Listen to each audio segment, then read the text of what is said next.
ile suafa manu malo Yesu Keriso. Ia vea foi maua e fai masui o le mātou te mai Wellington, le CKA mai Wellington. Ia mātou te ofalofa ma whātalo whatuai.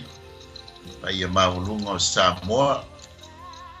Iona tūlanga maulunga se iro iona e. E le whangaloina foi le tū o le talelelei. Iona tūlanga whalupe lupeina. Ia mai se foi le tāpua i mau. Ia se mātou e Kalesia al Pitone, Samoan Assemblies of God. Ia whamalo whawhitai ma whawhitai foi tāpua inga. A talo whatu foi wo mai masani. Foi o muli tai tu sai malenei au nanga.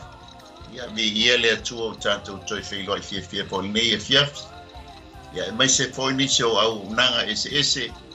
Ia lungo nei ala leo. Ia malon ngā lue. I le atua molona finangalo. Ia whatalo whatu foi te mai Wellington i nei e fiafi. Pa ia lasi o tātou au nanga i le atua. Ia whatalo whatu foi sunga i whawhengai ngai ia mai. Ia wala na pito la au. Ia moli ina foi lungo ngā lungalu e peau lea. Ia o nei o nanga nei e fiaf.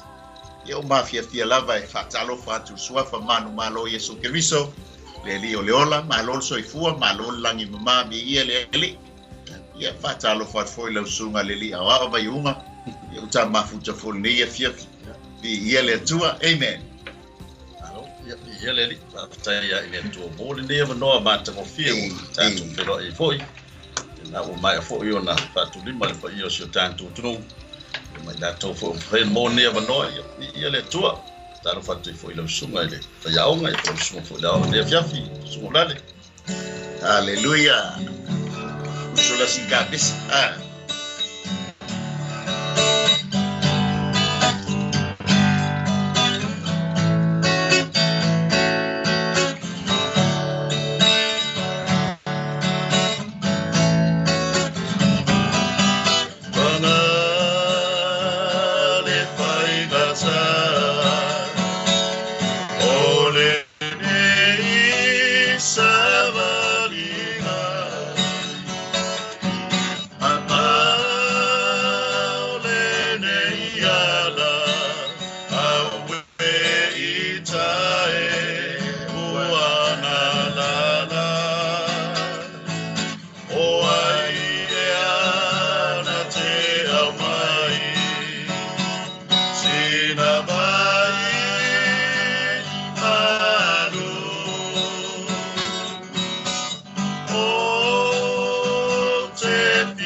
Solo peao ma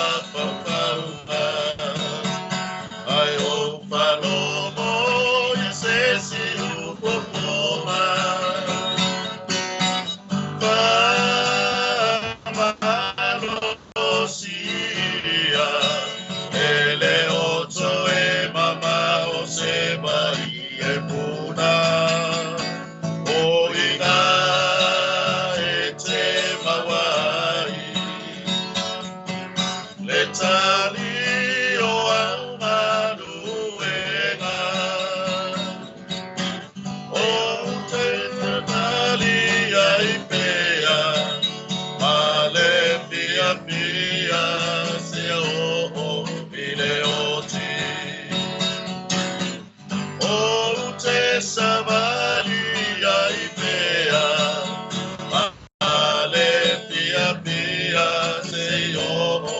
Video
Salo ya matanta to por kalame pa mole ava yo lo manto to mai o le langi le tuol to ma le alo malenga pa ia wa tala mai le langi lo mo malu mo sisi ese wa fania foi le vani mo ni mo ngaluenga mana wow hallelujah le wa to e sanga i le nei fiafi le tua wa le folaina por fa soina la wo fiong pa ia you te mawhaiwa o mana e tuu ia te mātou e ao na mātou tala ia tu lo whinanga. Whaso inai le lalo langi le tua lo mātou to mai. O mātou whatonga ia te oe le mana o lau whaunga le ali ie. Le lingi mai lunga ia te maua le ali ie. Mai se i la tō le amau le avanoa e whanong longo ai. Amen. Mātou te talo fo i le mana o lo suafa Yesu e te whale le ai lunga o pea o le ea. Lungo le ala ata le tua wa lava le whaaruina o le nei sabat. Whatonga ia te oe le ie o aia se tasi. Le tua so se teimi maua le avanoa e whalonglongo e. Ia whalongo i le mana mai ia te oe le mātou tama. O mai le upole poto le upole malama le ie mātou te fola i le wafionga pa ie. Ne ia whapeo na whaia lea mawalunga i lovi inga i me uma mātou te whaia tama. Mai ale nei por kalame mātou whape i fo i mātou au ni o na lea o ngai lungo lau si e wha. Ai fo ia le vi inga le wha manu ia te oe nei māsa uma e o i wha wa. Wha wa rava o na Yesu Keriso o mātou te tāno tua. Hallelujah. Amen. Amen. Alo vi yele tua. Hallelujah. Ia o tātou whasoa nei e fiafi sa moa. Ia, o le autu o le tausanga o le mānai mai le malo, mai unga. Ia, pe ia po na tautalangia ma whahilo fo i le nu o le atua. Ia, o le mea aisa ai e le nu o le vau yaso uma. Amu ia fo i le atu pulanga. Ngā le o api ki mai le mānai o mai e le se kuka. Sao. Man tua e se fon mānai o le isi wha matalanga o mānai e isi vāenga o. Le o mai ngon mana i ngai whapei fo. Ia. E whai e tusa ma mana onga. Mana manao. Rono winga e pei ona e sao noa e dispo yasu. A whai au lai te mafo whau i whaspopi i rongo winga a kofo fo i mana i o le tofo o le whaspopi. Whai au lai te mafo whau ki FC. A tonu ulanga pea e fua i le upu lea. E tusa ma le manao o le tangata. Rono winga. E te ai e te malia e whamalia i nā le mea lai te mafo whau ke. Ia e ia ngafeko mui fo i sara elu. Ia ai o le alofa o le atua la sapatino ia na tele tu la fo ina. Ia lana whanau. Ia moni ia oi. Ana whapena ni waitan. Ia. Ia ngaka kua kua. Wai ai. Le koe yesu whainga luenga le. Ia. Ia hele i un paulava o. O whanga hoi tūn tātata noa. Le ua whakau ia ni le tele o. O fea ngainga lea na o sia mata mai a atamu ai malea fuori a atamu e lewa piola koe ai mana i o ia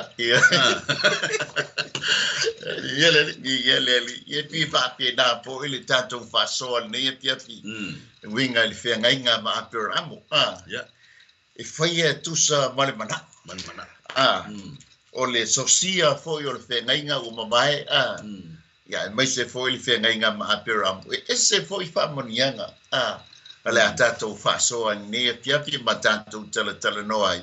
Ile mainga ile atu o le ngainga lea ma Aperaamo. La tātou wōl tātou tuspaitau.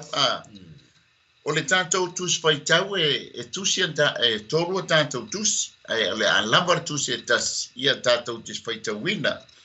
O le Kenese sfurulua whai mua o le tonu. Ia o le sia o le Kenese sfurfitu fai upe spulu e o spulu wha.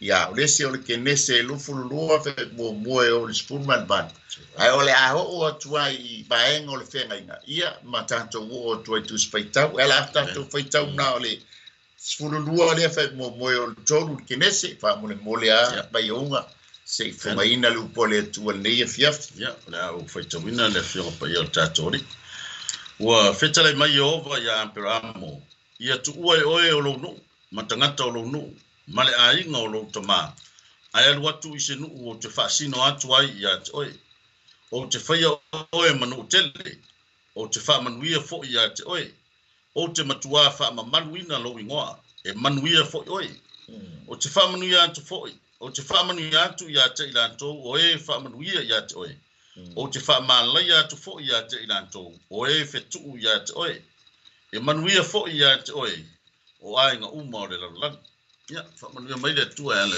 faitawina o lana fio pa ia nei tu la le fia I ele li fa taile fongaina o le upo le tua ia fo pe le tua lona bienga ben o le Feagaiga ma Aperaamo o le Feagaiga ma Aperaamo o le Feagaiga na faia e le atua pe o sia e le atua ma Aperaamo ai ei totonu ia Isaako ma Iakopo o le Feagaiga na o sia ina ua ma vai le taimi o le lolo I papelu na fa ese ina I le ngangana ia ma fata pe ina ai e na tutupu mai ia noa o le Feagaiga foli nei e ao fia ai le malo Israel ma taulia o le fatu po le whanau ia po le seed foilea fa mai le talitonunga o le Mesia ai mai se foi e ao fia ai le au fatu atua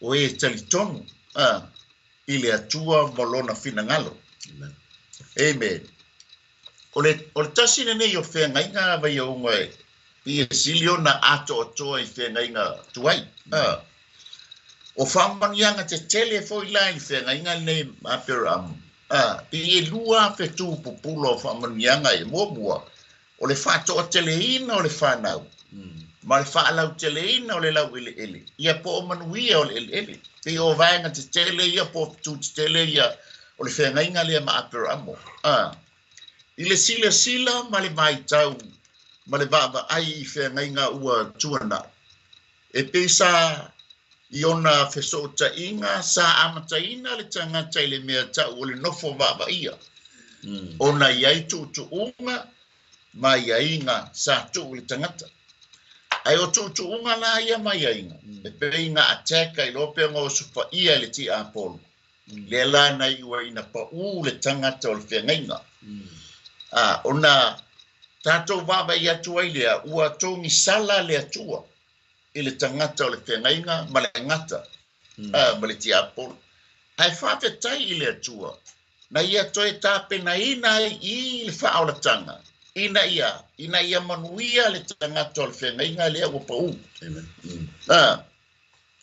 e peila ona tatou iai I le tatou vaavaaʻiga la I le tusa ma le Feagaiga Aperaamo ai ina ua osia le Feagaiga manoa na toe whaaupopo ai e le atua nesi whamanuianga I le tagata o le Feagaiga e ua le amatanga I se amatanga fou ina ua whaaumatia I le atua le lolo o I le larantua I le lolo ai ina ua osia fo I la le Feagaiga lea na I le mea ua tupu ona ua o nanoa wai lo ailo na le lava abu lo ye malitamo hamo ema taulia la o hamo le na whanau mai le tamo ni marota lenga ta ia le fo lenga ile atua ina ia ta ofile promise le atua e fatupu teleina le lalang le alanga fausia ile olo I pape inga ia te ai faaptai na fio ifo le ainga atua ma fa ese le ngana fa ta ape I lola ia le no ai faafetai I le atua na ia fili mai ai se tasi mai le ngafo sem o le tama le o Aperaamo ea e manuia ai no na malo io singa pula sanga le titi leo ta Whengai ngā mā Aperaamo ni fiafi I lau sunga le lia wao, whai unga pe e sau whaupofo. Nei o le ua mau atu le talatalanga fo I o whengai ngā le atato tatano e lesi, le nei fo I fiafi o ale ua mai a fo I nisi o whengai ngai pe o tato amata mai ai. Amen. Salo o whengai ngā lona whala le o tato wabai e le fiafi e le whengai ngā le tua mā Aperaamo, I pe o na e tāua. O le tāua tele o le nei whengai ngā. Anga o I le ua whalo mai ai, whamanianga I o tato iai. Tu so le ua kuka ko I kai ni le. Ia. Wa le fo I whape mai, e manuia no umololangi. Ona oi. Yes. Tu sala o ina le e wawai fo iai le tāua fo I nei vaenga. Ia, pe o le ua tato manuia tu ai, o le ua tato matamata tu I. Ia o I le la whasoa mai e le tuan whamanianga mo tato. Lau sunga le. Ia, whaftai mo paso. Ai sao le le. Leu kato pinga amaka I o. Ia, amata mai. Le fola I o ko inga. Ai, leu tato sapi ai. Le ua, ioi. Ia, ono le whenga inga le nei. E le ingi o le tutuunga. E le ai foi ni ona ai inga. Tu sao mai ale upo le tua. Pe o le proper o le foi principal tele tua pawan mea o lo kalia ma fai Kadia fai.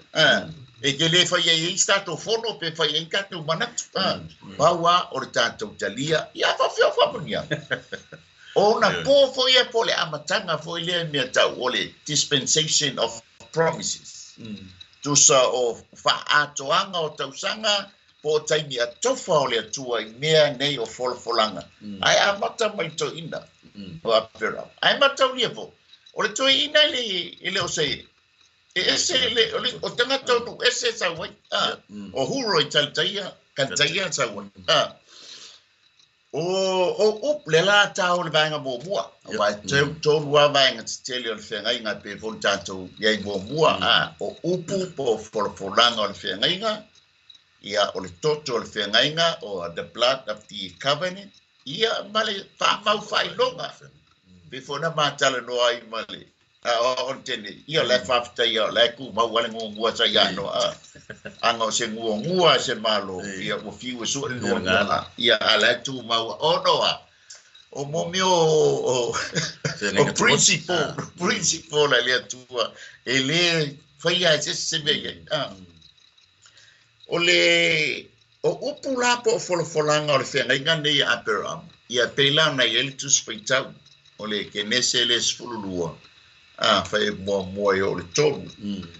E toa whale le iwaenga na ave ia I le whengainga le nei. Mua na ave ia Aperaamo. E te maua le Kenese sfululua. Whai mua o le tonu. E te maua le Kenese sfultonu. Whai po sfulwhae o le sfulmanu. E te maua le Kenese sfurulima whai mua o lufutas. E te maua le Kenese sfurfitu whai mua o lufurfitu. E te maua le Kenese sfurvalu whai po sfurfitu e sfuruima.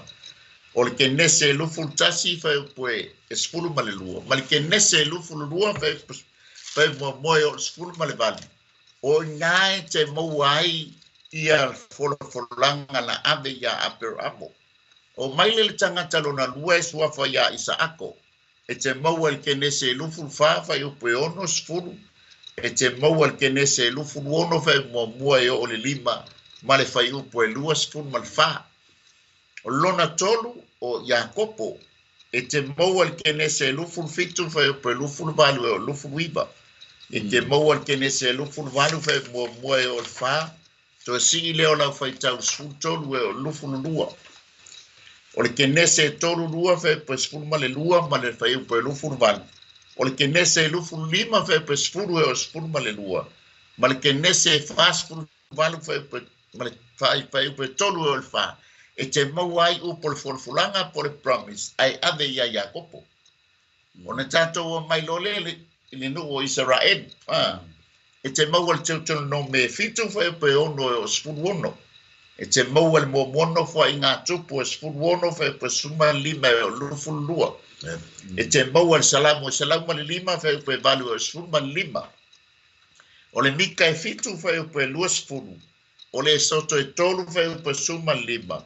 e soto e tolu lua fe pasuma le tolu male e pelu e ono fe pasuma le tolu e suma le fa e te mau ai upo folfolanga ma pamis ai ade ia Israel o tangata ia to fa e penga mai ia le folfolanga ia mataulio tatou e fa pi o ia Israel ai tatou te o ia tatou mai lo lei folfolanga o fa monianga po promise of blessing lela na tatou spaital pe to fitu e to balu bahenga o fa monianga vai ia pesa fa popo ai le fofola ia le ole me pito silin tawa ole si tamba ila uya baba ai se le lo fo le tua ile ele filfidia fo ile tua mena o stangata wa lo fatu ya te ia de man tu fo ipe ona se le fia pe na tawa Aperaamo tangata ile stangata fatu tua ko ingo ko ngai e fo ko inga fo le ai ya a sa filfidia le tua amen sa filfidia le tua pe ona nala uya to fo popo tu ile e va tu sina uya fa mafa ile vala wina o Aperaamo o le pe o le kila uya matamata ia o le usta o Aperaamo mai da matanga ia pe ona fa fo ma fo le tu fa tau le nefia tu lunga tu lo no o lo wa inga tangata o lo o le ai ngolo tama ai alu le nu o te fasino atu ya te ya ka nga uma nga fa ku nga ngai ku pua mangai nesa baba ia sai foi ska skoinga ya ai fai le fina ngalo le tua pe o lona o le mele tau avatu isa uia baba ai atu mata o le fa nga ina le tua so stangata tangata e fili ai le tua wa te mi tau tu fa wa yo tatu lo ona fa pe fo o tangata sala o tangata ile o tele fa ya mele fa mai ale ile ya o te me val a o tangata ile le tua e val a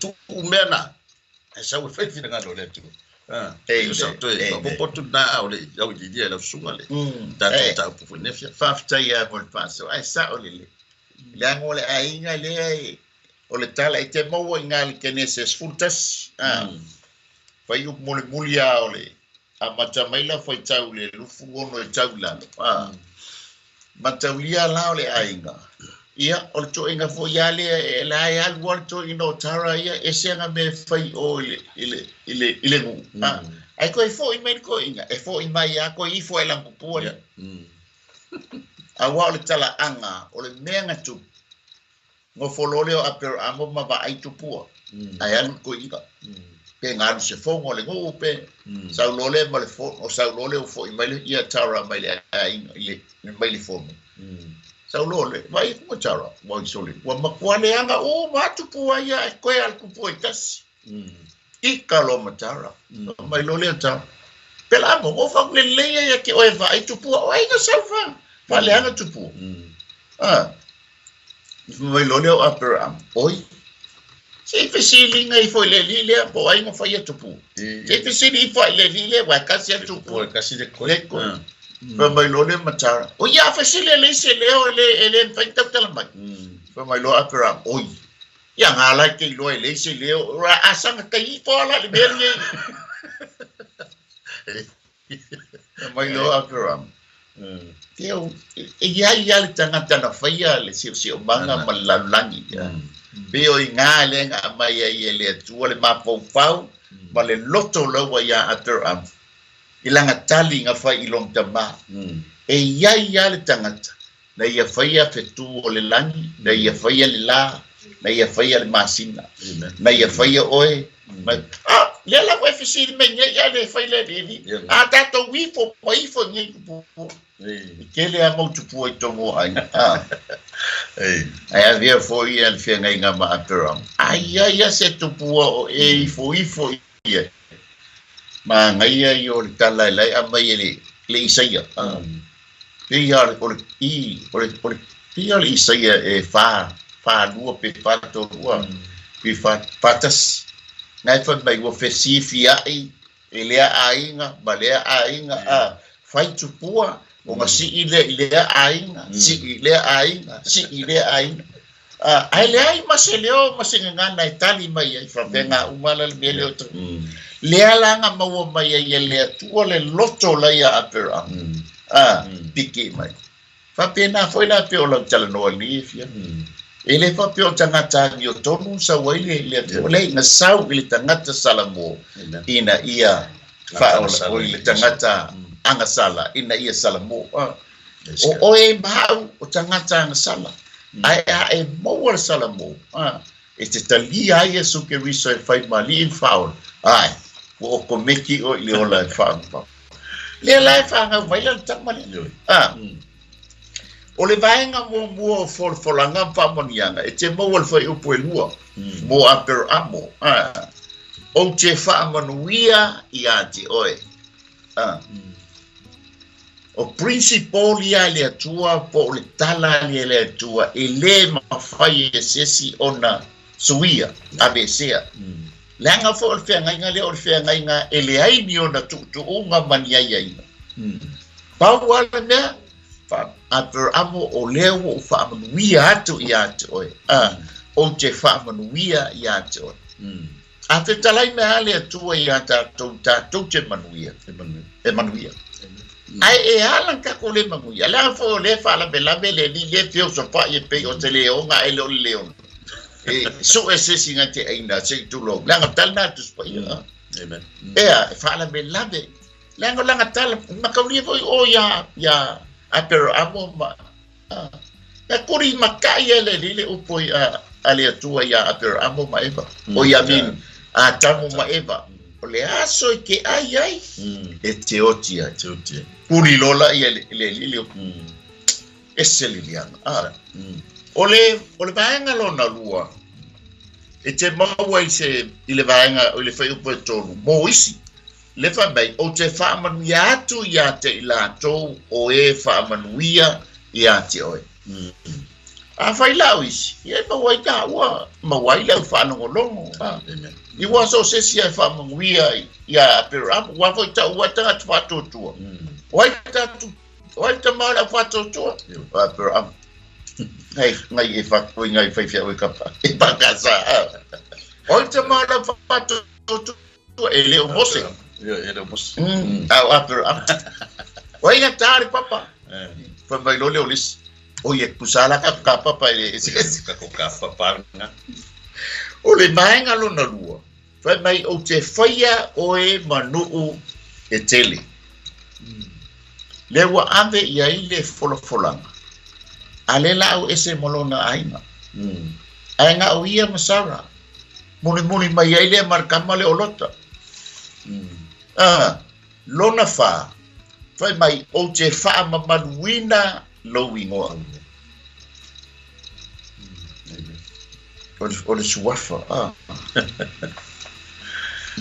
o isi wale fa i pa langia o ke ia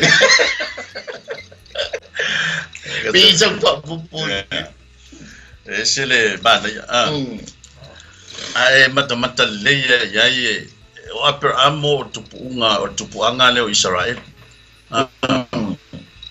Atono e fo isi o mau sa fapea. Sa stai me te talo mai fapea ne. I whamanuia i lo nuku Israel. Amen. Ai mata i. O le sota i vaina le. O te whamanuia i so stasi whamanuia i ate oi. Amen. No wingala. O le si fo i vaina whapopore o tatu talo. Ia. Nanga ole foi whamanuia mai ei, ole tau te whamanuia i whanau Aperaamo. E ui o Aperaamo le satu iai, ona ole whanau Aperaamo. Ole tupunga mai a Aperaamo Israel. Lona winga, o i foi le si wahenga o whamanuianga o tātou. Tātou whapeane e tātou tātou whamanuia i lo nu o Israel. Wele ngata ilea. O manuia ia ua foa i mo Aperaamo. Ia peia na tā ua le taimi mua. O le ua whamanuia i a tātou. A tatou mata fo i le tu o le tangata e whaongaina mo le tua. Se e mamalua. Amen. I le tau whaamaluina.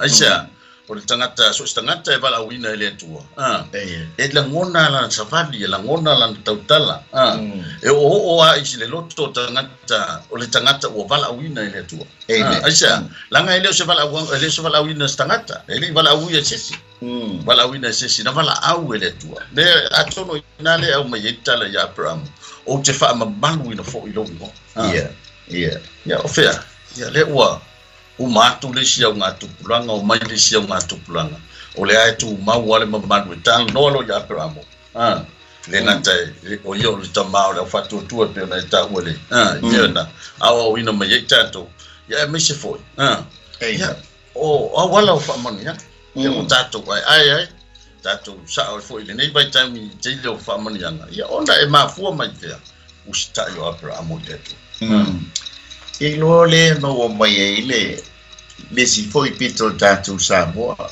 ile ngoa fa manuina le ngoa lo ngoa wai si foi matai ese nga ai fa no lang fa na wo le o fa le nga ina le ngoa fa wai no le ngoa ale o le anga le ngoa o la na fa na o fa na o ka o le ngoa ya tio se o ka pa le ngoa o le mo mai fa man yanga o te fa manuina lo ngoa o mo la ya tato Samoa pita se le fa man yanga ele o mabaya ya tato mai ai tato tua fa solo mai ai tato fa manuia mai ai tato fa fo suafa e fa manuia fo ya oi aka ta te tulo ai o lo fa suafa kuso fa manuina ile o mo le ngoa o le vanga lona liba fa manuianga e te mo fa po tolu fa manuianga fa mesia fa mai e manuia fo ia te oe o ainga uma o le lalang te mawala Kenese lufu lua fa po suma fitu e o suma le ban lona ono o fa manuianga o le fa to o teleina la o le fana peila na uta o pe o fitu te tele io fa manuianga ia Aperaamo o fa manuianga le fana fa to teleina o la na fana ma le fana teleina o le lawile tati ola ia pe fo tata o i si polen tata le noa o fa manuianga ia le fa to teleina le fana e to lima tanga to le pe ave ia mua o Aperaamo e te mau al Kenese sfulu ono fa po suma le ono o le Kenese sfulu lima fa po lima o le Kenese sfulu lua fa po lua Kenese sfulu fa o sul pito fa po balu fa fa o le ban lona lua o Sara to lua le Aperaamo fa mai e fai o ia matupunga o nuu matupunga o tupu o nuu e te mau al Kenese sfulu fitu fa po suma le ono lona lua o Rebeka e te mau al Kenese lufu fa po ono sfulu a vea matina o afe o mano o le tala no e tamiti po le whanau lona fa o Isaako e te mau al Kenese lufu ono fai upa e fa a vea lau whanau pe fa to o teleina lau whanau e pei o fetu o le langa tato mai lolo tama leo Iakopo e pi e tonu maenga na i mea i o whamnianga i le toa whato teleina o le whanau mua a vea lau whanau e pei o le efuefu o le ele Kenese lufu walu fa e pasuma le wha lua e whaia lau whanau i a pei o le one o le sangi e le mawhai taulia ina ua to tele Kenese tonu lua fa e pasuma lua lona tonu ia fa to teleina oe ma ia unuola o le nuu ma le bao nuu e tutupu mai ia te oe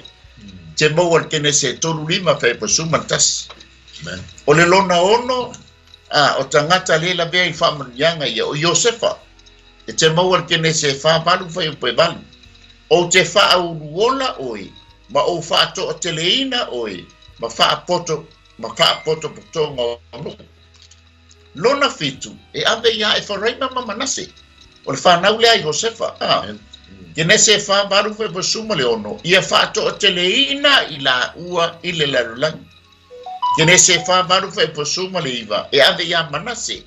E avea ana whanau manu e tele. O ngau mai lo le ia Israel. Le nu, filfiria. Le soto sfuru iwa whai poe ono. E whai manu upa ia.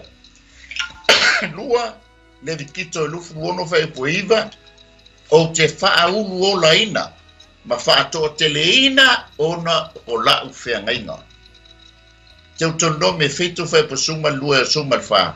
E wha to tele ina fo i lau whanau. O ile ave e ave ia Israel. Ia pesa wha popo tu sam wha manu yanga le wa ave. E wa ia mawai ia Aperaamo o Sara o Rebecca. Koe mawai o Sefa, mawai ia Isaako. Koe mawai ka mole o Efraima mamanasi. Ai, mano faftai, tanga ia ile pa mau le mena toso mai ele fena. Le mau ia le mena. Ai le ofa pe a me o mai ia Isaako. Ona fa pele a me o su ele fena. Ia. Pe ona eta o ele ngata fa to teleina o fana. Fa lau teleina o le lau ele. E uia ina ese vaenga o ngā tupulanga sa tuku iai le whengainga.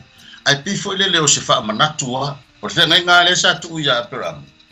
E uia ina ese na yupu nai au mai iai le, e pe o le ese o fetu o le langi ia saulesi o e fuefu o le, le saulesi, vaenga whapena. E uia ina ese, ai tasi ale nganga o whamanianga. Ese a upo o momodi mai iai, ai tasi ale nganga o whamanianga. Amen. Fa'alau teleina pe fa mantua o le na mata mai o sfasi mele nga ya tamu mai ba. Ya ulu ola ma fan. Le la fa'awau mai i o le sile ba ngo le fa'awau te. O le o fa'awau ya tamu fa solo mai. Te leo le nga tupulanga nga koso ya. Ai le fa pena suia i upo tene. Ele fa pena alwo fa pe ya le wanga kai i kamai. Ele fa pena alwo fa pe ya o nga wanga sala le ngula ko le o kanana le men fa ya ko ya oto. Le ai tsafa wa tsa o ile mena nga tini e uia se bla nga sala. Ai le na fa ta wa e o la il fa ta no. Ele fa pena suia ya se yo torfene. Amen. Pe sa na to eso so tu lo suma. Whaftaia mol pasoa. Excuse me. O le winga tonu wale o le atua. Langa o le atua no sia le whengainga. O le atua na tausia le whengainga. O le atua na ia puipuia le whengainga. O le winga foile o fetu te tele a e tolu tutonu o whengainga. O upu ma folofolanga o le whengainga. O le toto po le tongiola o le to se whengainga. Ma le fa mau fa longa al whengainga. Po le ala le fa le tonu o le tangata. Le tangata o le whengainga. Wa o tātou la le o ta ua o tangata o le whengainga. Le ale fa le tonu o le tangata o le whengainga. Alai o tā pena le sio o foi lea po le toto foi lea. E ufi ma whātou ma wina. Le ala ta te moa i whamai ona o la o whengainga. E ave foi toria foi temi o Solomona. Pare tonu Solomona. A famia le atua. La tua tua inga ye lua ya te oto. Ya te oi. Momua ona o la ufea ngainga molo jama. La ngai le ios fea ngainga ma Solomona. Lona lua. Ona o lo a ai pele o Jerusalem langa o le. O lea o fea ngainga la ia. Langa o le atua. Tau si fea ngainga, toi pui le fea ngainga, toi la dea i le tangata o le fea ngainga. Te lao na i le fea ngainga la le ele ini tōtunga. Po le ale wha le tonu o le whanau a Aperaamo. Le anga ele i eisa tōtunga a wha le tonu lau whanau, that's it. Le anga leo fola i le tua Aperaamo o te whamanuia ia te oi. Aperaamo o te whaato o te leina lau whanau, o te whamanuia fo i lau i le. Tatou mai lola i ele vaenga o le whaato o te leina o le whanau. Leo a mai le whaato o te leina o lau whanau matanga tana adi iai. A o ila tau na mafua mai ai o na whaato telina. Mua.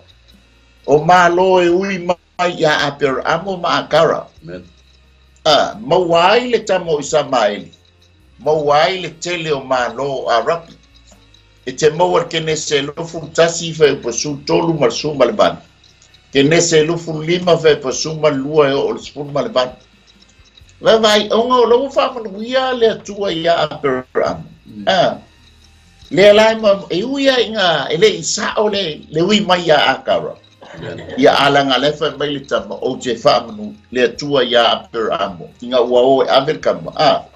O je fa manuia fo ia isa mai e a vea fo o ia manu e teli.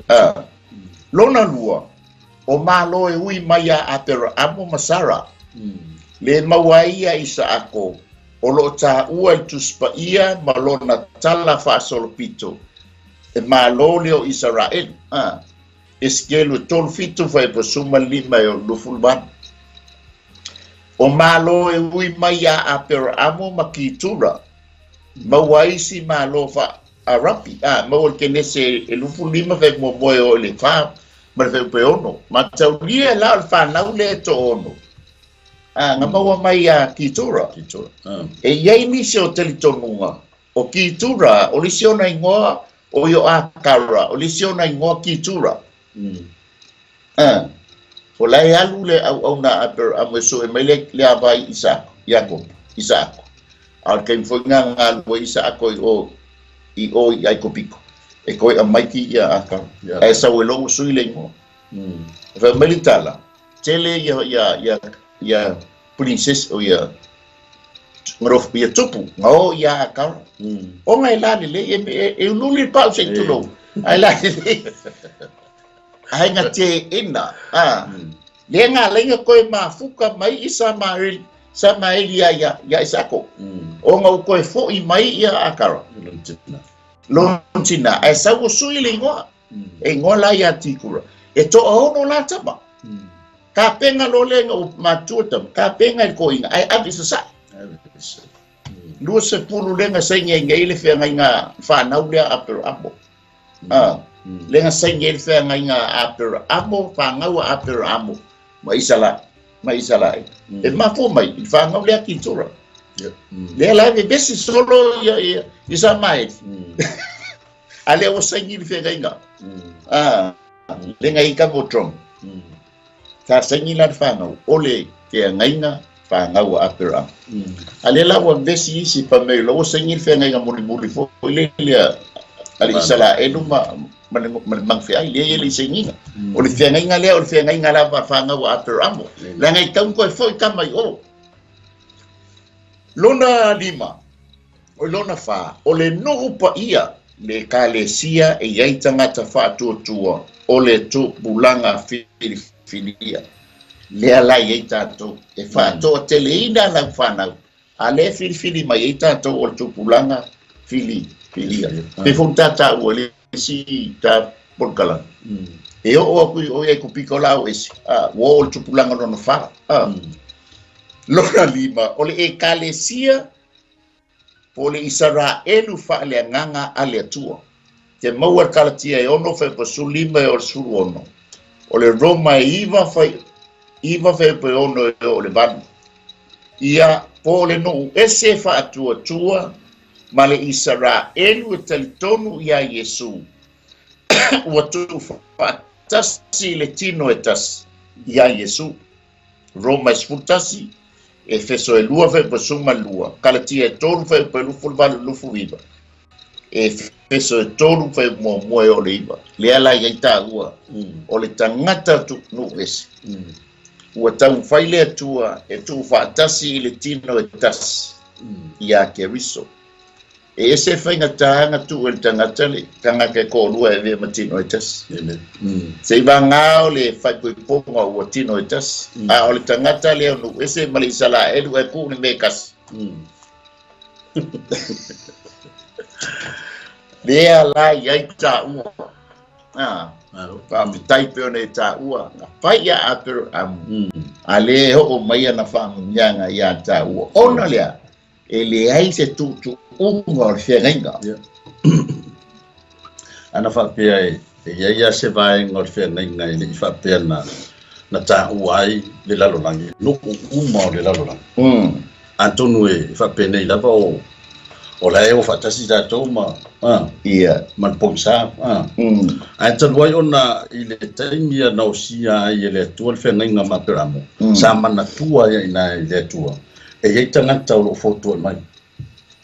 Foi o lugu tele lugu winga ele whapea o le angata i lau whanau o le mele e tau te malama mai foi ma tātou matoi au mai eila ngona ma manatu ia te tātou ele o se atua e alofa whapito ele o se atua fo ia mea ngalo ia na ia te iese mea manatua ele atua ona o manatua ele o Feagaiga mana o no Aperaamo vai nga whapea ele ma fai o le sa tu oti mai le tu ala Feagaiga tu ia Aperaamo e manu ia foi no umolo langi ona oi ele whapea na alo roa whapea ia wala vai Israel le isu sokanga Israel ia le aira le ise ele fai na mo na o tu fa manyanga ito Mo o solpa pe na vale mo o solpa io feo ia le ai le hawa o mai al fa so ale tu ai le utato ai manuia ona oi o to ele tu Feagaiga ala ia Yesu Kristo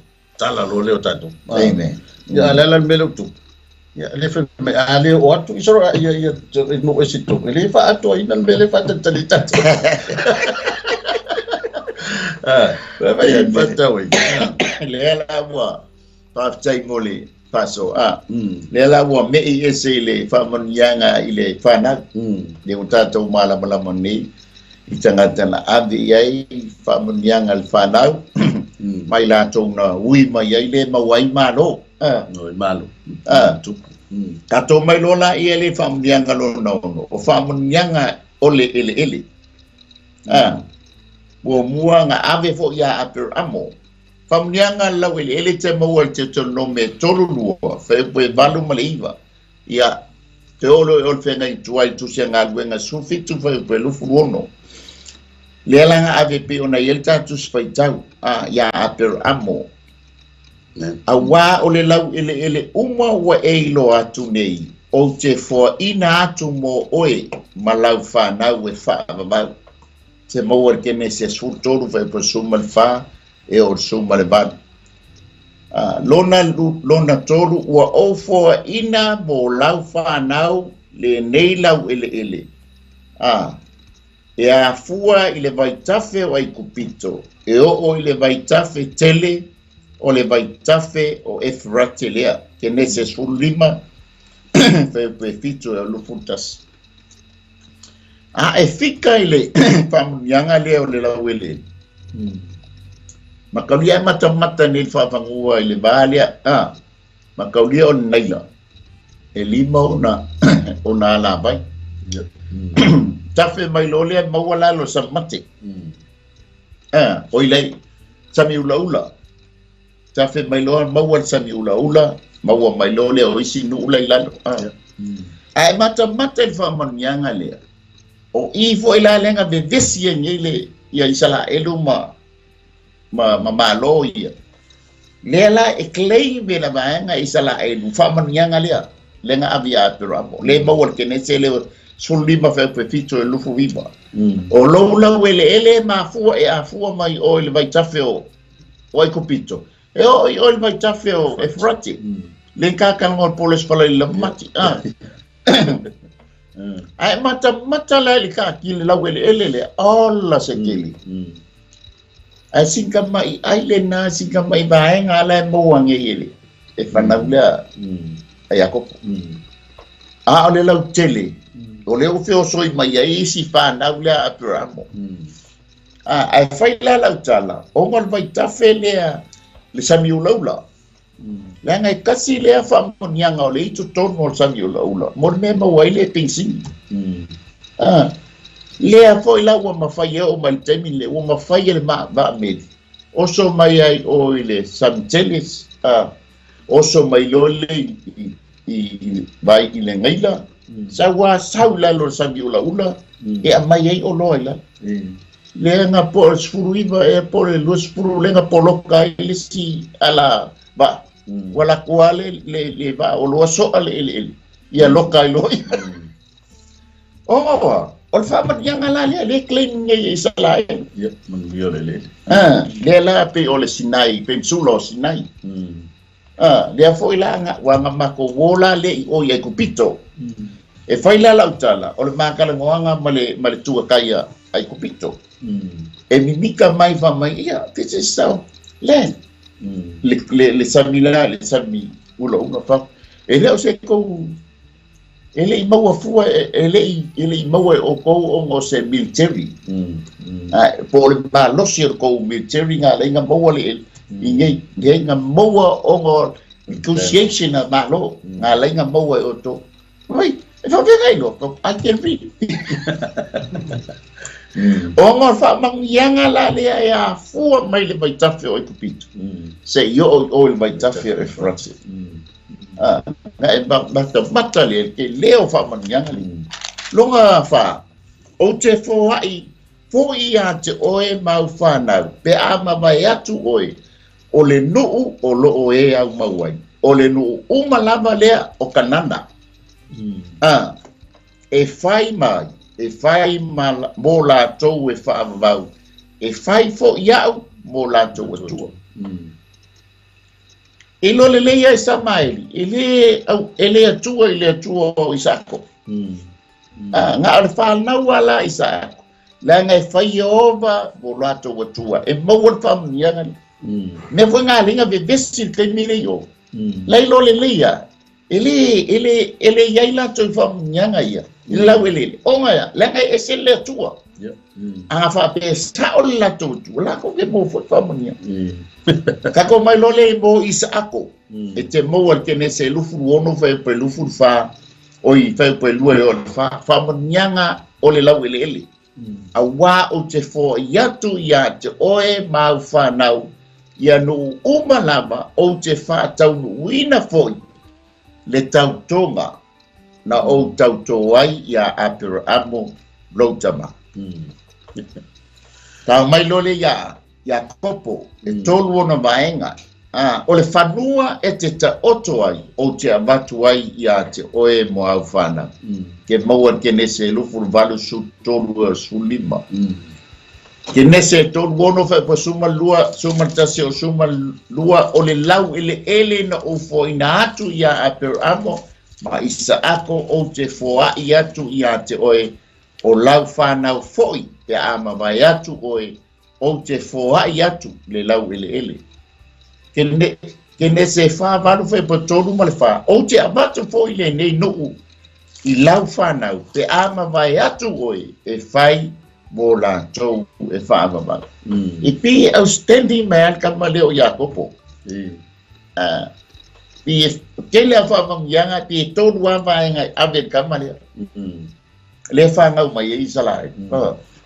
Pi sa u whaapopo. Manto hoi e pe ona e tangtana i e le whaasolonga e pe ona ua tūlata i le whaataunuina o kalame. Peo nana ua i la uia mai tau atu i lau whaasoa. O nana ua matai ina na ua e ta ua ia le tūlanga o le tūla mai o le ua pewa o lea le atino manuia. Mantua oe o le whanau ua Jakopo lea sa na alai ona Amen. ia tupunga o Israel. Pei o lea la ua vavaai o Jakopo lea ua lata ua tūlata lava i le taime whaatino ai whamaniaga. Amen. Po o la tau fo i o le a inu i manuia ia pe ona tu tala mai ia Aperaamo sa ia Isako sa ia Jakopo le la o fa solo tu mo va vai tu o tu po anga le o tangata ia le le fatino la inu i manuia ia Amen.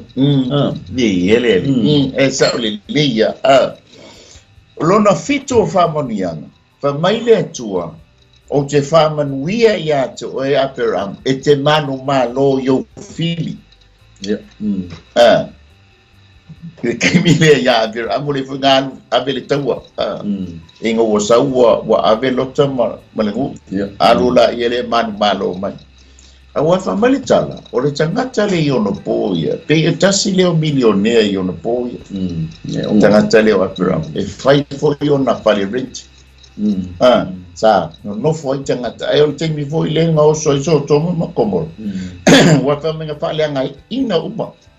Na la iona, motale ia le fai pisingi se ko ina. Lona vadu o famia, fa mai, o te fa manuinga e tupunga mai ia te oe tupu. Aperaamo e tupunga mai ia te oe tupu.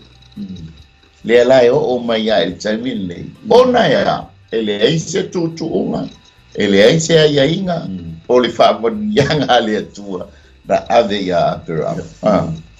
Ia matuel ni preke, whaatei atu fōina ia tātou, ko mingi mai ia, ai le io o le vaenga lona lua, the blood of the covenant, ia po le toto whengainga, Fatu faso solo to ilon fai wina, famole molea, vais. Malo le faso ilo sunga de faya onga ia por sunga faya la le nefiafi fatal fatu ile. Pa ia foi la fa fonga ila to lo fa peona mai mo mai tatu fa fonga mai fu tatu pokalame. Le te pora to tanga le vao. Fatal fatu le nefiafi mis foi sunga ya su la ulu matamua.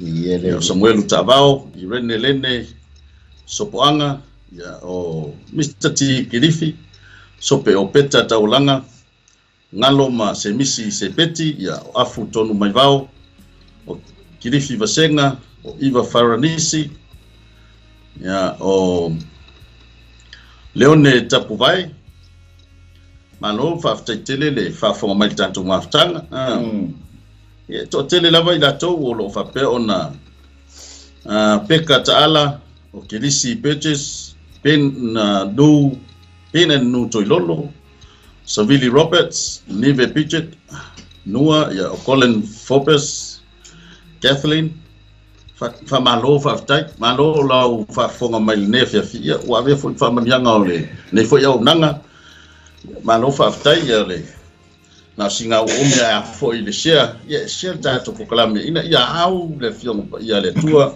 i so se tas o friend o wo fo i mau paanga i lungo Facebook ia tango share ia tato pokalame na ia fa pe no o tia i savali man tu le yo le e lava o ai lava i la to o lo fa pe ona fatinoina ia pokalame fo i lungo tato nang ia ele o tato suia o leo ia ma e fongaina le pokalame a mesel fe au mai le tua ia mol yo ala la le i lo se no tato pokalame ia malo fa tai i ele li fa tai la komeni le fiafi e fa ia le tua pe wale ta watu lo suafa ia la sil fiele li lo fa malo si mal le fiafi mala stalo ia ele li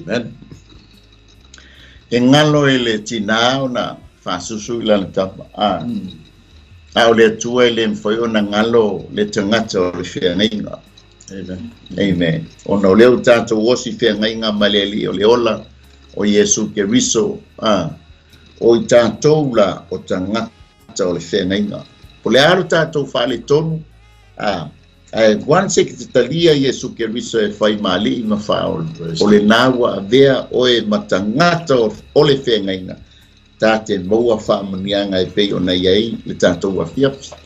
O le atau Aperaamo le ata foi leo tamai tono to se ainga. Matau lia foi o tātou tamai aso ia alata lata loa i rua. Le arifina ngā lo leli. O na kō loli o lana whānau. O na iale. O na ia whaamanuia lea i lana whānau. Le ale whaale tonu mua to se ainga ia i almalo le māmoe ulun. Ai le mawhai o na tuu ai le tiuti o le tama le asauni e halu e feiwa i molonali e whaamnuia mai lo ilana whana e le vale aia whaamnuia pei fo ona whaamnuia le atua ia Aperaamo e pei ona tātou saki ai nei la tātou mai le vanga lona lua the blood of the covenant ia po le toto le whengainga ia po le toniola o le whengainga pei ana tātou tāua o upu ma folafolanga o whengainga le atua ma le tangata o le matawhai au i tonu ale ale tama.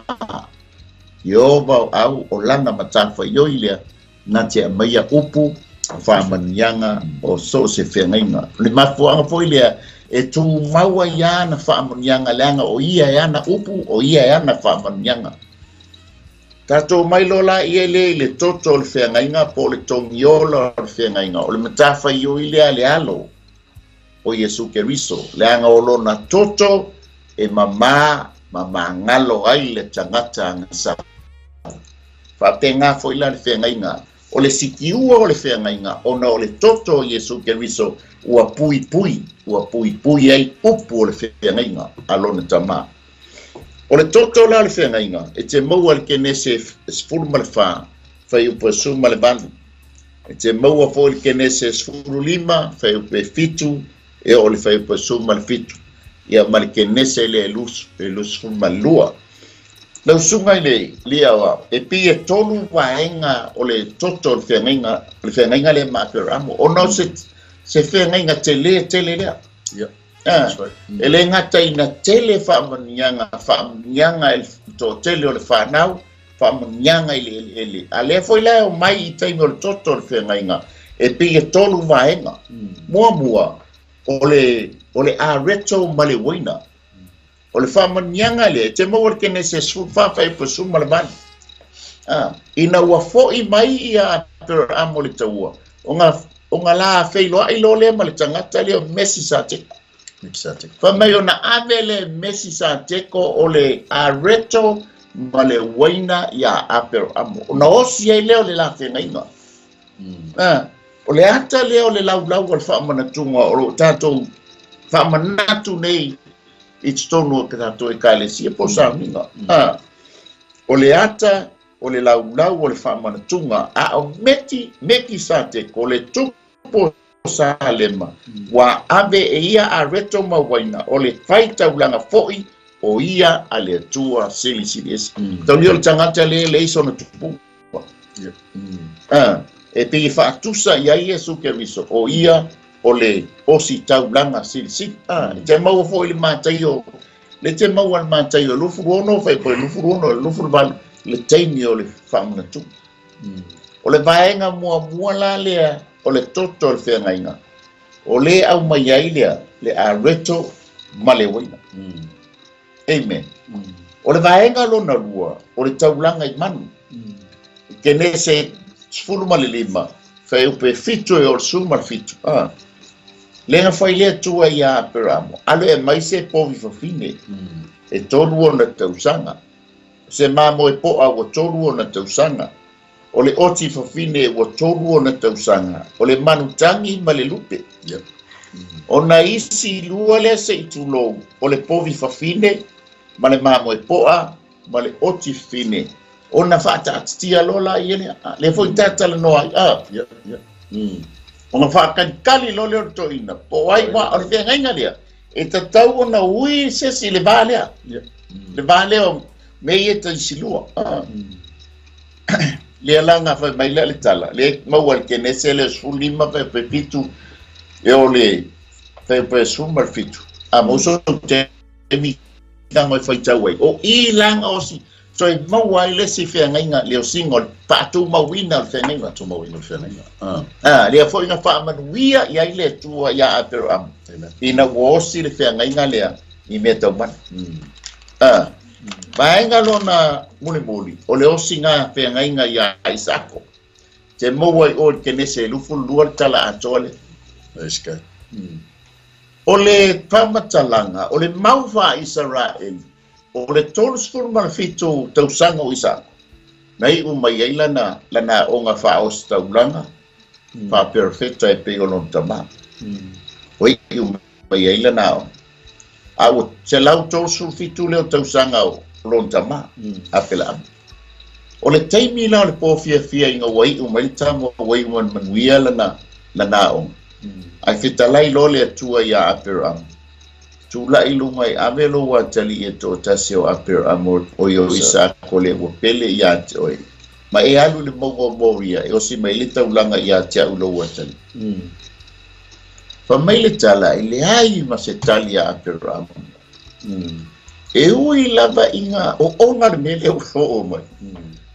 Ai fai mai le tala I le ai ma se tali Aperaamo pe whapea atu o soli mai foi le mo whakari le luas fulu lima tausanga a ngewa mai tama ale a foi mo koe kauma oi mo koe ava kula ia ole va ainga la fa mai la inga wa malama le tai au kasi ale va inga saro wa ye fa linga wa mai le tu o ngo wa ese le tu langa ole taulanga le la va penga foi au na uma langa iloa le le au na Aperaamo lana matafa yoi ole au fai fie ole au fai taulanga ole au tutu wafi langa fa mai fai ya taulanga to ina masina uma ai si tu lo ali fa na mai wala tai me fa na mai epiki ya ina le to ina le manual taulanga ni ala o mana mai fo tai ba ia tu le ai ole fa linga le mai le tu o ngai le ngaka inga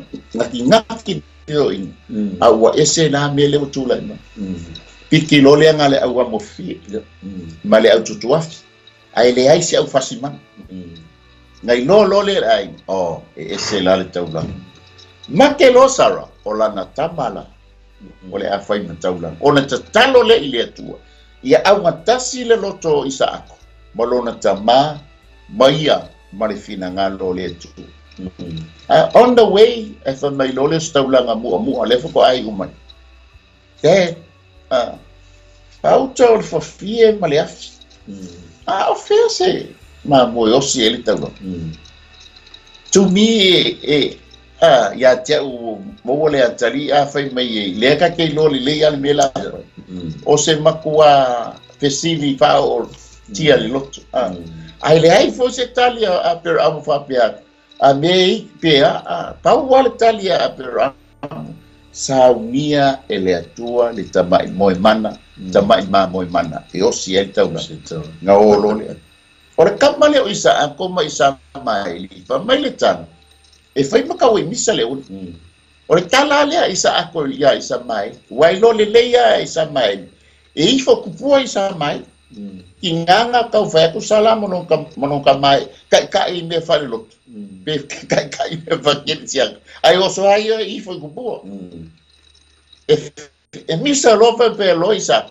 afika lai nale tu ngei e va kwa okay fa ya kwa yo le la ko ma ku ngei isa inga wala o mononka ma o le mala o ha ngei la fa mai la le mau fa Israel inga watalia le tama o ia ole a osi ele taulanga o le taimi tonu foi nga talia ai ele atua le osi nga taulanga o ngale ngo ia ta pena le o le tamai mamoe e osi ele taulanga amen ia o ai mata torsu fitu tausanga kamiti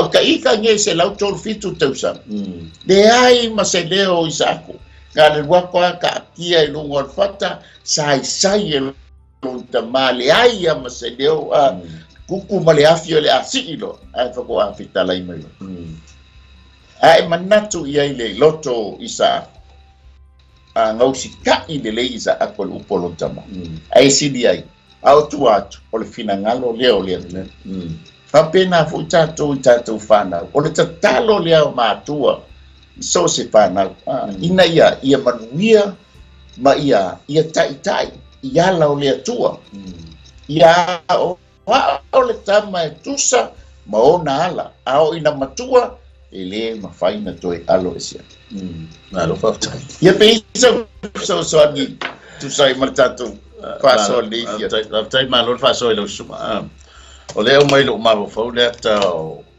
le matua o isa kole o ye temile wa ye yo na manatu wa ye yo na mafofauma wa ye yo na ngona wa mal malama le fo ya isa kole mele la tu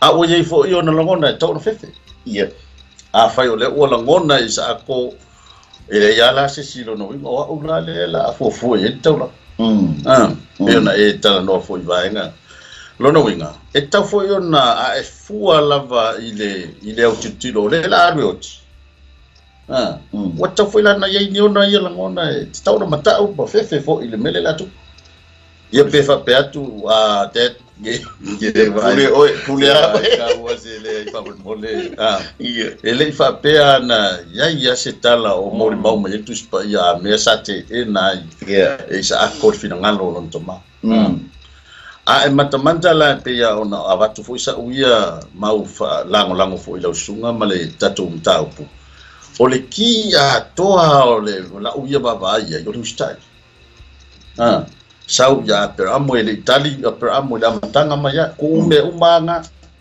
a sau ya isako ku ulungo faka ele fa peanga ka isako fa solo atu ya kopo ya eu ya ile tele o ngao sa ta milo fo ya kopo ya sa ta milo a lungo a ole tu male la si de fie le tu tamale fatino ya ila e fa ia fola ele fa pea sa ia sita te ki ngala bang fa ia ku ia fo ia la pana ia ko ku di meresi o fiku kausa ele fa pea ku ia ko pole ia fa mun la ai se ele fa pea sa ia sita te pese lo que me ya ngala ban mele ako fa ia eu pensei no ila barka ko pensei ga pangar ele ngal payaba ile fa pena amana ya ko pona tu langa manava en aisa ona ole sa fa wa ole usta mai ya matanga nei me uma se e ui de mama ole fa ole sa ya Aperaamo sa ya isa ko watu ya Jakopo e mama ole va asa fatino ile tu mfawa ona ile fa pena yesi tanya me o te ena istas ye tulanga ole proclame le tu amen ole ususta ese fengata on fatino le upa ususta ai ole eke pia fone sa no ne fia faso o famoni yanga le wa ave ko in ai on makau kia la le faso so ngaren ku ya pe ia o ai o laka whanau malaka pele ko kasi fo ial tama angila o kasi te leo tofonga ma na abe ko inga aele itali tuali mainga ko inga pe faisanga tala o fo ila tama titi to ila tala sa no lo suma o fo ila mata ile malanga la le o sta le wanga ile la o sta kama ya Aperaamo ngapi kame afika penang kau le sabo le hoji ora wiga de ya fon balaga wa bakwa sole ola ese kana ko ya yo te fa pe fo diska pe nga we de po ele aya fo ele no anga kusanga mapu ngo fa pe ko ngo fo pla o lo nga ma wa kusanga ko alo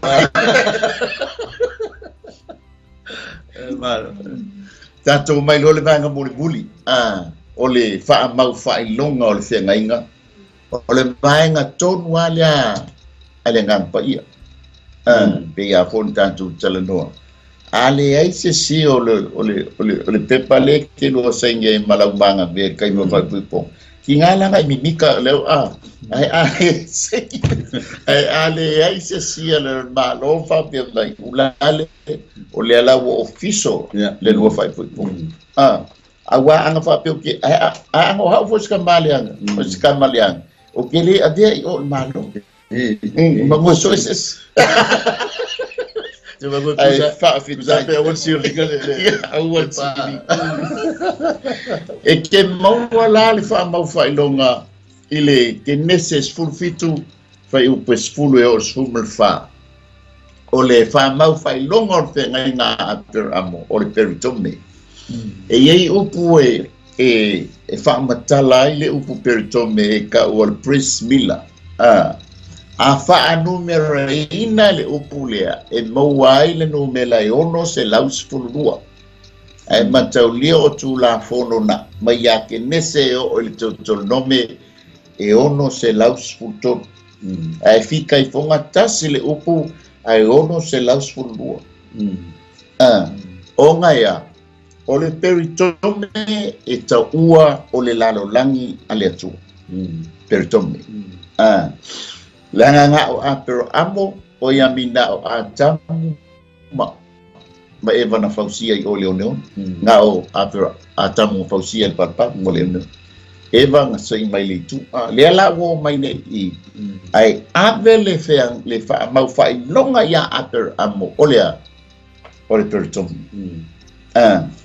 o nga olea mua ole fea ngainga ole peritomi e te maua I oile ngā nuenga fitu fai upu e bala ole peritome ole lalolangi ole atua e yeile upu e whaasino ia ile u peritome e ta ole Kenese su fitu fai pasumaltas ole ingoa ole whailonga token ole ngā Roma e wha fai pasumaltas e ta ua ole whaamau whailonga po ole sio ale Roma e wha e pasumaltas I foi e ta ua ole whailonga po ole sign o le sauninga o le peritominga, ia e iai o na vaenga tāua.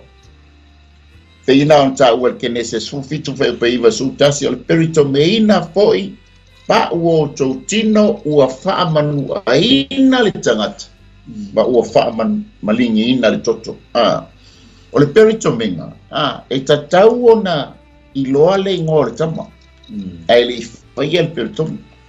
Pela nga maua Kenese lupu tasi kai upe wha. Nga wha ingoa ta mai a isa ako whato a pertome. A ole aso valu, wha iai le pertome nga. A ole sapat. E le whai a isa sia so le wike, ole vai aso. Wha whai a le sapati o nga ole tāua. Ole a whoia. Ole sauninga lea a. Pa penga po taimina la pertome. Ia le tamba o luka, o Ioane il baptiso. E wha mai e ko inga, le whai ngo ia sakalia. E wha mai ia ko luo Ioane tsato io sakalia, o le e sapeka. Awa, whai ngo ia Ioane. Ia le lai silson ko inga po Ioane. O nga ia maua le ingo tama e le pertomi. Pa penga foi la Yesu.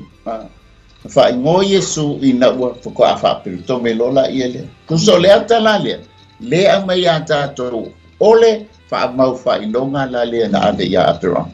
E te le ale ya mai se foi fai le so balu. To e fai le so pat.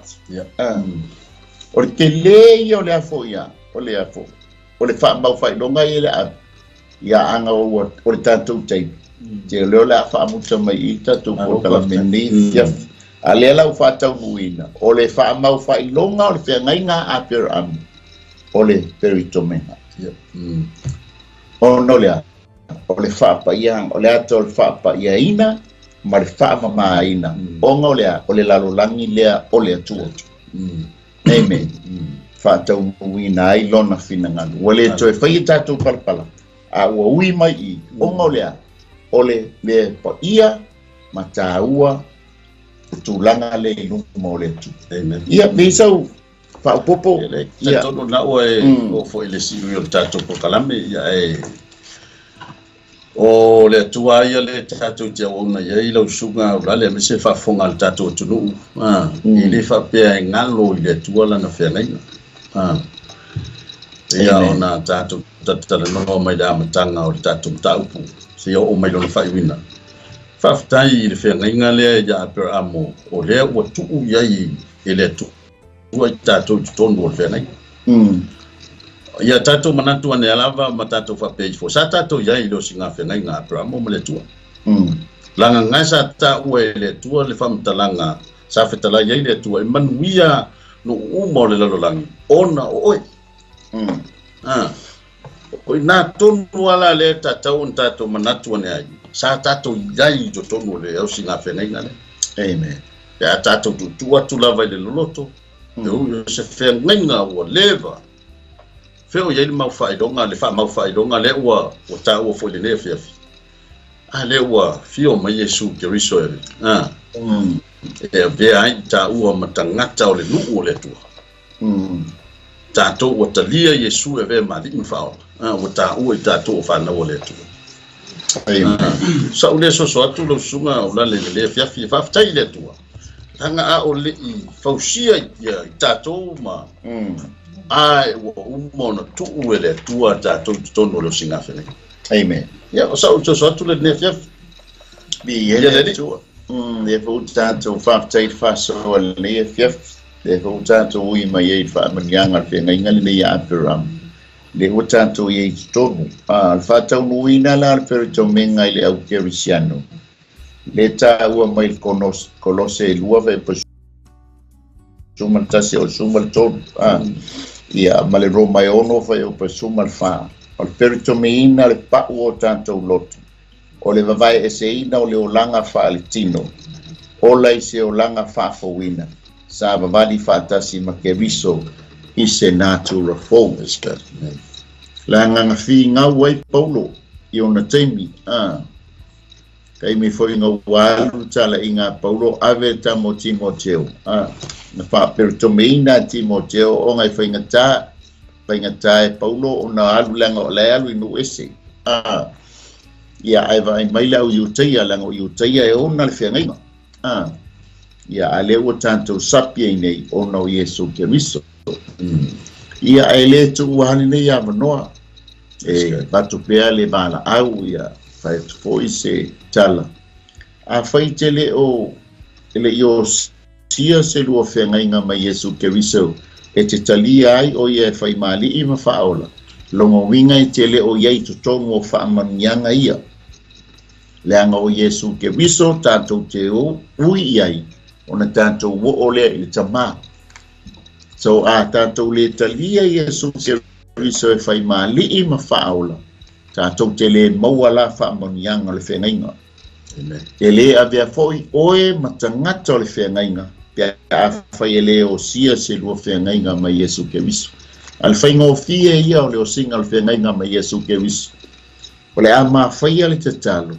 O lau lea te talo. O lou talia ina le o Yesu Keriso. E fai maa li i ma whaola. O le nā wosi le lua whiangainga. Ma a vea i lolea o le tangata o le whiangainga. E te ulu fale i whaamanianga.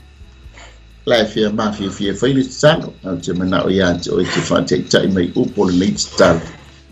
Ia, la tatu pai a mea fiat. Mātou whaftai telea Yesu i la upu. Na ua o lo ai. O hao le tangata na sala. Ona ele i o sia se ta whiangai ngā ma oe. Ai te tala atu lo uloto i a te oe Yesu. E a bea ai oe, ma whai ai oe, mo ualii, mo u whaola. Whaftai tele Yesu, i lou talia ina wa, ma whaamanga lo ina a uanga sala umala, ma a bea ai oa, o se tasi o lou au a inga i le lana. Bi ia la ma oe Yesu, amene ma amene. Nanga pa iae wa i whaafonga ina le talo. A le li ewa, ofo ina atu, matu ina atu lona loto. E talia inai oi Yesu e whai maalii maona whaola. E osi ai le lua whiangainga ma oe. Mātou te ulu whale ai i o manuia. Ma ave ai mātou o tangata o le whiangainga. E mau au whaamanuia. Whaamanuia ia te ia le li Yo na la uma, iai lau whamalo longa, ia fo ia te oele vi ingona o Yesu. Amene ma amene. Ia awala e whapenao na whatupula ia e lo whatuatua. I le atua mua, whai tau lau tuspa ia. O le whai tau wina o le awhionga le atua. O le whetalai mai leo le anganga o le atua ia te oe. E te sila fia ai lona fina ngalo. Lua, ia whai lau te talo. O lau te talo, e te tui nā tua i o mana onga i ante oi. Le nā te whai tau tuspa i o nau whetalai mai le anganga o le atua i ante oi. A e te talo o le lua wheso o ta inga lea male tamā, po le alo, po le anganga pa ia, te awala i lau te talo. Tonu, tango e tau Yesu si e tas. E iai alfa amunianga e maua le tangata, na te maua le anganga e ave peta i ta ia Yesu Keriso. Lona wha, a whai o tau sa ili se ka le sia e te alu e te lotuan. Ia, te tau na sa ili se ka le sia o lo o hao au ina ile upo le atua, ia ma whai a onga ina ile upo le atua. Ma e loa o lo ta open mo le tangata wha o la ina. Leanga te tau na yese no whoa e te alu iei, ina i whaatupula ia I pea lo whātua e awala I le upo le tua.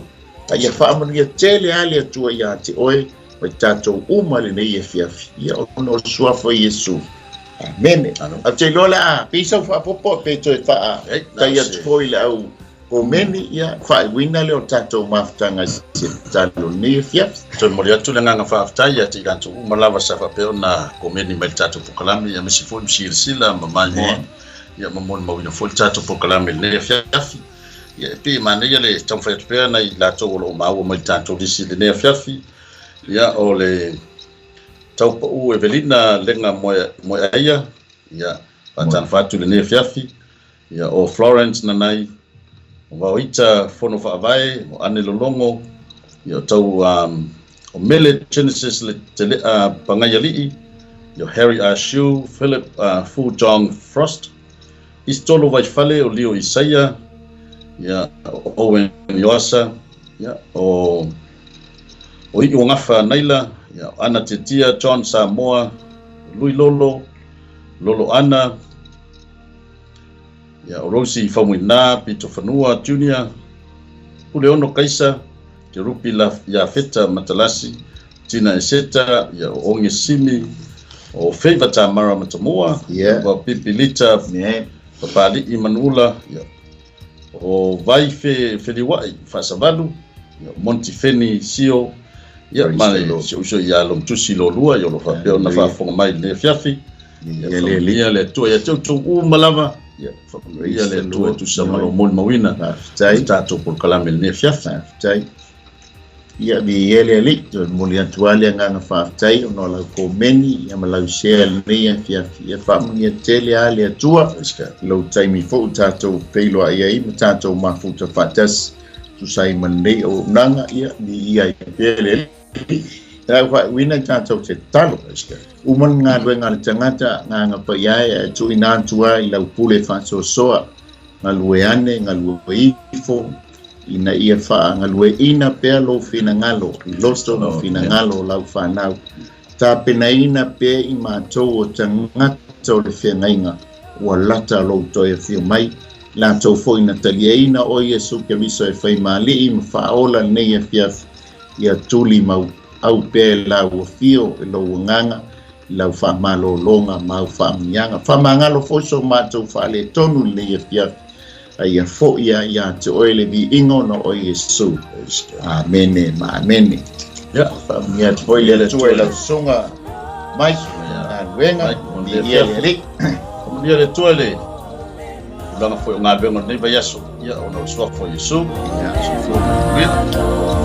Wasi.